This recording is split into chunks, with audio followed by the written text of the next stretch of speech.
की ना लोक रियालिटी शोमध्ये येऊन रिअल राहत नाही. हो. बिग बॉस स्क्रिप्टेड नाही आहे.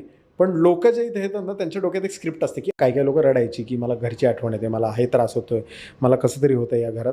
आणि ऑपोजिट साईडला मी असं होतं की भाई मला मजा येते, मला 6 महिने ठेवाय घरात, मला काही प्रॉब्लेम नाही. कारण काहीतरी नवीन शिकायला भेटते रोज.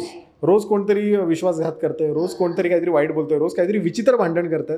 आणि त्याच्यात मी बोलायचो की ह्या गोष्टीवर तुम्ही भांडताय, म्हणजे मोठे मुद्दे आहेत आपल्याकडे त्याच्यावर भांडू. बट ते बिग बॉस किंवा प्रेक्षकांना पटत नव्हतं, आपण असं बोलूया. की तिथे त्यांना असं वाटायचं की करण खूप लॉजिकल भांडतोय, पण मी आहे लॉजिकल माणूस आणि मला तसंच भांडायला आवडतं. आणि खूप वर्ष आता बिग बॉस चालू आहे आणि खूप वर्ष रियालिटी शोज चालू आहे. तर त्याच्यात मला हेच कळून आलं आहे की ना लोक रियालिटी शोमध्ये येऊन रिअल राहत नाही. हो. बिग बॉस स्क्रिप्टेड नाही आहे. पण लोक जे इथे येतात ना त्यांच्या डोक्यात एक स्क्रिप्ट असते की आपण ना हा सीझनमधलं हे करू, आपण असं करू, आपण या गोष्टीवर असं भांडलं पाहिजे. पण मी एकदाही बिग बॉस नाही बघितलं आणि मी इथे येऊन मीच राहिलो. तीच माझी चूक झाली. मी काहीतरी वेगळा कॅरेक्टर प्ले करायला गेलो असतो, मग लोक बोलत असते अरे हे का करण करतोय. कारण त्यांनी माझी जर्नी बघितली आहे, एवढं यूट्यूब ब्लॉग्स बघितलं, सगळं बघितलं, तर त्यांना माहिती आहे मी कसं आहे. मला वेगळं कॅरेक्टर प्ले करायला प्रॉब्लेम नाही, पण मी माझ्या नजरेत जर पडलो तर मग काहीच फायदा नाही त्या बरोबर. गोष्टीचा.